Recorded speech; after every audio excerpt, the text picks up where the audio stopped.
Hello students, Shamsher Bahadur Singh को हमने detail में पढ़ लिया है। अब हम इन्हें क्वेश्चन फॉर्म में पढ़ेंगे।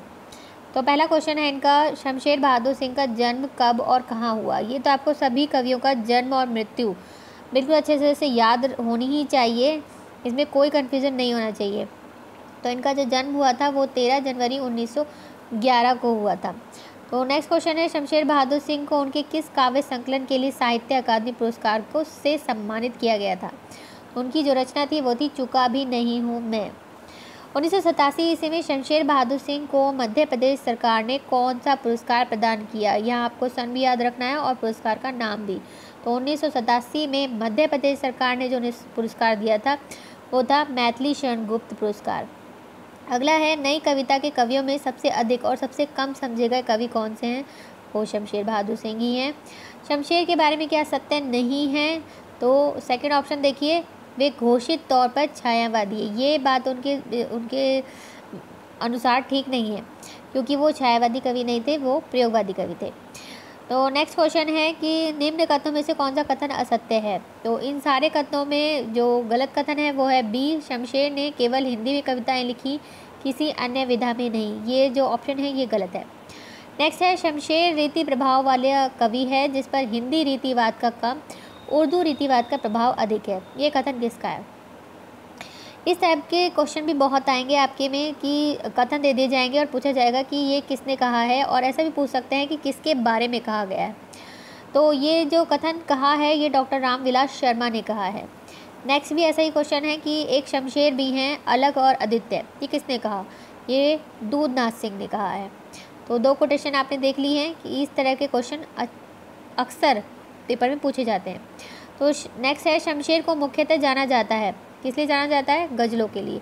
मैंने पढ़ाया था तब भी आपको बताया था कि शमशेर बहादुर सिंह जी जो हैं वो गज़लों के लिए मुख्यतः प्रसिद्ध हुए थे। नेक्स्ट है, शमशेर महत्व किसे देते हैं, किसे देते हैं महत्व। वो देते हैं अति उन्मुक्त नवीन प्राण स्वर को और नूतन प्राण हिलोर को। अगला क्वेश्चन है, शमशेर पर उत्तर छायावादी प्रभाव है। इस क्वेश्चन पे आप जरा गौर कीजिए कि क्या कह रहा है, उत्तर छायावादी प्रभाव। उत्तर छायावादी मतलब छायावाद का अंत और प्रयोगवाद के लगभग शुरुआत का। तो उनका जो प्रभाव किस पर दिखाई देता है, ये उनकी काव्य भाषा के स्तर पर दिखाई देता है। मैं उर्दू और हिंदी का दोआब हूँ, ऐसा कौन कहते हैं। ये खुद शमशेर ने कहा है, और ये मैंने आपको कोटेशन पढ़ाई भी है जब डिटेल कराई थी इसकी। ये लाइन उन्होंने खुद कही है। नेक्स्ट है, सुंदर उठाओ निज वक्ष और कस उभार। ये पंक्तियाँ प्रदर्शित करती हैं किस चीज़ को, अश्लीलता को, काव्यात्मक कला पक्ष को, नारी सौंदर्य के आकर्षण को, या सभी को। तो इसमें जो सही ऑप्शन है वो है नारी सौंदर्य के आकर्षण को ये पंक्तियाँ जो हैं प्रदर्शित करती हैं। नेक्स्ट है, शमशेर की नारी सौंदर्य की कविता में क्या दृष्टिगोचर होता है। तो इसके अंतर्गत ये सारी जो इसमें ऑप्शन में दिए गए हैं सभी असत्य हैं। क्या क्या दिया ऑप्शन में कि नारी सौंदर्य के प्रति भक्तिकालीन मायावादी नज़रिया है, ये गलत है। रीतिकालीन भोगवादी नज़रिया है, ये भी गलत है। और उर्दू कविता का चमत्कारवादी नज़रिया है, ये भी गलत है। नेक्स्ट है, शमशेर कविता के स्थायी विषय कौन कौन से हैं। तो उनकी कविता के जो स्थायी विषय हैं वो सभी हैं, मतलब इतने ऑप्शन में जो जो इनके दिए गए हैं आप एक बार फिर देख लीजिए। ऑप्शन में दिए हुए प्रेम, प्रकृति और नारी सौंदर्य, व्यक्ति, समाज और राजनीति, समता, संघर्ष और शांति, यानी कि सारी जो है विशेषताएं उनके काव्य में दिखाई देती हैं। नेक्स्ट है, नामवर सिंह किसके लिए कहते हैं वे कवि हैं, सिर्फ कवि। तो ये शमशेर के लिए। तो शमशेर के लिए आप देख सकते हैं आपकी बहुत सारी कोटेशन यहाँ पे आ गई हैं जो आपको अच्छे से याद करनी है कि ये जो पर्टिकुलर कोटेशन है किसने कही और किसके लिए कही। नेक्स्ट है, बात बोलेगी हम नहीं भेद खोलेगी। बात ही, ये पंक्तियाँ किसने कही हैं, किस काव्य संग्रह से ली गई है। तो ये है बात बोलेगी से। तो ये वाली कोटेशन आपको अच्छे से याद हो ही जाएगी, क्योंकि इसमें जो पहली लाइन है उसी से ये काव्य जुड़ा हुआ है, उसी नाम से जुड़ा हुआ है। तो नेक्स्ट है, शमशेर ने अपनी गज़ल गजानन मुक्तिबोध किस वर्ष लिखी। तो ये लिखी थी उन्होंने 1964 में।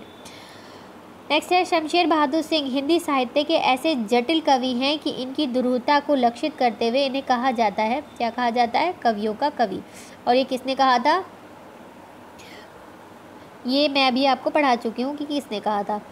और नेक्स्ट है, शमशेर ने अपना काव्य सृजन किया है किस रूप में? अछंद रूप में और छंदबद्ध, दोनों ही रूपों में शमशेर बहादुर ने काव्य सृजन किया है। नेक्स्ट है, शमशेर के काव्य की भाषा क्या है? शमशेर की जो काव्य की भाषा है वो उर्दू मिश्रित खड़ी बोली है, क्योंकि इन्होंने हिंदी और उर्दू दोनों को ही अपनी भाषा, अपनी जो काव्य है उसकी भाषा बनाया है, इसलिए इनकी जो काव्य का स्वरूप है वो उर्दू मिश्रित खड़ी बोली है। नेक्स्ट है, शमशेर के समकालीन कवि कौन है? समकालीन कवि इनके जो हैं वो हैं मुक्तिबोध और त्रिलोचन। जैसा कि हमने इनकी कविताओं को पढ़ने के टाइम पे भी देखा था कि इन्होंने गजानन माधव मुक्तिबोध के ऊपर अपनी कविता लिखी थी उनकी मृत्यु के ऊपर। तो ये भी आपके लिए आसान रहेगा याद करने के लिए कि इन्हें इनका जो समकालीन कवि हैं वो कौन कौन से हैं। नेक्स्ट है, उषा कविता के कवि कौन है? अब हम जरा जो कविताएं इनकी हैं उनके ऊपर भी कुछ क्वेश्चंस देखेंगे। तो उषा जो है वो शमशेर बहादुर सिंह की ही है। आपको हर एक कवि की अलग अलग सारी कविताएं याद कर लेनी है कि कौन कौन सी कविता जो है उसने लिखी है, जो आपके कोर्स में है वो आपको तो स्पेशली पता ही होनी चाहिए कि वो किसकी है। नेक्स्ट है, शमशेर ने अपनी कविता उषा में किसकी कर्मठता को उजागर किया है? किसकी कर्मठता को उजागर किया है? नारी की कर्मठता को। नेक्स्ट है, शिल्प की दृष्टि से शमशेर की कविता उषा किस प्रकार की कविता है? यह है क्षणिका। नेक्स्ट है, शमशेर ने अपनी कविता उषा के अंतर्गत सौंदर्य का कौन सा रूप प्रस्तुत किया है? उन्होंने प्रकृति और नारी सौंदर्य दोनों को ही इसमें प्रस्तुत किया है। अज्ञे द्वारा संपादित है कौन सी पुस्तक थी जिसमें शमशेर की रचनाओं को भी स्थान मिला? तो जब मैंने पढ़ाया तब बताया था आपको कि ये दूसरा तार सप्तक से संबंधित है और इसी के बाद से इन्होंने जो अपनी कविताएं थी वो नियमित रूप से इनकी कविताएं छपने लगी थी। नेक्स्ट है, शमशेर की कविता उषा सर्वप्रथम उनकी किस कविता संग्रह में प्रकाशित हुई थी? तो ये जो कविता संग्रह था उनका वो था कुछ कविताएं। नेक्स्ट है, उषा एक किस प्रकार की रचना है ये इसमें बताना है आपको। तो यह है प्रकृति परक। उषा जैसे कि नाम से आपको पता चल रहा है सुबह की बात हो रही है, बिल्कुल प्रातःकालीन जो वातावरण होता है उसकी बात हो रही है। तो इससे आपको पता चल जाएगा कि ये जो है एक प्रकृति परक रचना है। प्रातःकालीन आकाश की तुलना ये जो इनकी उषा नामक कविता है इसमें किससे की गई है? तो इसमें ये जो तीनों इन्होंने उपमान दिए हैं इन सभी से की गई है। कौन कौन से हैं ये? नीले शंख से, राख से लिए चौके से, लाल केसर से धुली काली सिल से। ये तीनों ही उपमान इन्होंने इस उषा नामक कविता में इन्होंने दिए हैं। नेक्स्ट है, लाख खड़िया से पुती स्लेट की तुलना किससे कही गई है? तो ये की गई है उषाकालीन आकाश से। नेक्स्ट इनकी जो पोएम थी वो थी लौट आओ धार। इस कविता के रचयिता पहले तो आपको मालूम होने चाहिए वो है शमशेर बहादुर सिंह। उसके बाद ये जो कविता है ये किस काव्य संग्रह से प्रकाशित हुई थी? ये भी स्पेशली मैंने मेंशन किया था जब मैंने आपको ये कविताएं पढ़ाई थी और बताया था कि ये किस किस संग्रह से ली गई हैं और किस सन में प्रकाशित हुई हैं। तो ये जो कविता थी ये थी कुछ और कविताओं से इसे, यानी कि जो इनका काव्य संग्रह है कुछ और कविताएं उसमें से ली गई है। और नेक्स्ट है, रस की दृष्टि से शमशेर की कविता लौट आओ धार में कौन सा रस प्रबल है? जैसा कि इसके नाम से ही प्रसिद्ध है, पता चल रहा है कि लौट आ, किसी चीज़ को वापस बुलाने का इसमें पता चल रहा है, तो इसमें करुण रस है। इस तरीके से आप बहुत सारी चीज़ें नाम से और किसी और तरीके से उसे जोड़ के याद कर सकते हैं। नेक्स्ट है, शमशेर ने अपने जीवन में किसकी असमय मृत्यु की मर्मांतक पीड़ा को झेला है? तो वो थे इनके माता और पत्नी। नेक्स्ट है, शमशेर की कविता लौट आओ धार किस छंद में है? तो ये छंद जो है ये है मुक्त छंद। अगला है, लौट आओ धार कविता जो किसकी छटपटाहट को व्यक्त किया गया है? मतलब किस प्रकार की जो छटपटाहट है जो इसमें व्यक्त की गई है? तो यह जीवन की जटिल समस्याओं और उलझनों के घेर में आबद्ध मन को बुद्ध में शहीद जवानों की पत्नियों के मन की युद्ध की शहीद जवानों की पत्नियों के मन की और भूख और प्यास से व्याकुल मन की, या उपरोक्त किसी में से नहीं। तो इसका सही आंसर है जीवन की जटिल समस्याओं उलझनों के घेर में आबद्ध मन की। नेक्स्ट क्वेश्चन है लौट आओ धार कविता की जो रचना है ये किसने की? ये शमशेर बहादुर सिंह जी ने ही की है। अगली जो पोयम जिन्होंने लिखी थी जो हमारे कोर्स में है वो है एक पीली शाम। तो ये किसकी रचना है? ये शमशेर बहादुर सिंह की है। और ये किस, इसमें इन्होंने जो एक शब्द लिया है एक पीली शाम में, शाम शब्द जो है वो किस भाषा से लिया गया? तो ये जो शब्द है ये उर्दू भाषा का शब्द है। शमशेर की कविता एक पीली शाम में किस मौसम के अटके हुए पत्ते को संदर्भित किया गया है? तो ये था पतझड़ के, क्योंकि पतझड़ में ही अक्सर जो पत्ते हैं वो झड़ते हैं या फिर अटके रहते हैं टूटने के, गिरने के लिए। नेक्स्ट है शमशेर ने अपनी कविता एक पीली शाम के अंतर्गत अपने किस प्रियजन की मृत्यु के क्षणों को याद किया था? तो वो था इनकी पत्नी।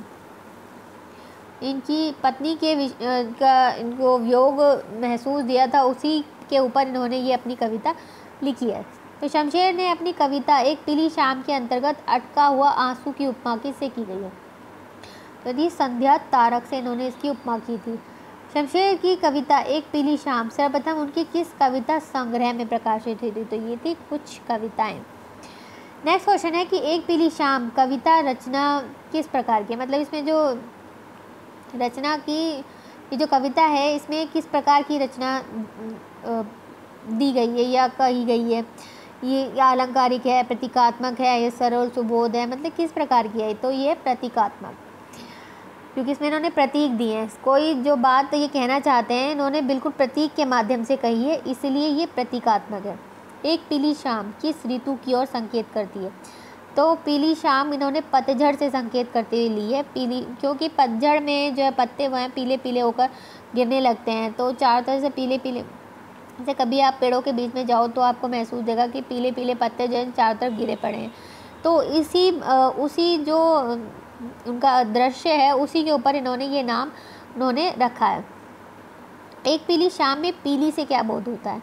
तो पीली शाम से इन्होंने जो बोध लिया है वो है उदास शाम, क्योंकि पतझड़ कोई खुशी का मौसम तो होता नहीं है। मतलब ऐसे जैसे एक जब भी कोई दुख दिखाई देखते हैं हम, या जैसे आप सिनेमा वगैरह में भी देखते हैं कि जब दुख की बात होती है तो पत्तों और जो प्रकृति है वो बिल्कुल उदास सी, गिरते हुए पत्ते इस टाइप से दिखाते हैं। तो इसीलिए इसमें भी पतझड़ के एक पीली शाम से जो है वो उदास शाम का ही इसमें चित्रण इन्होंने किया है।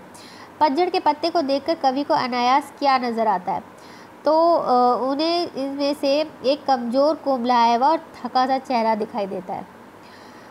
और नेक्स्ट है पतझड़ के पत्ते को देखकर कवि को अनायासी, सॉरी ये क्वेश्चन तो हो चुका है। तो आज के लिए हम बस इतना ही करेंगे, बाकी अगले लेक्चर में करेंगे। Thank you.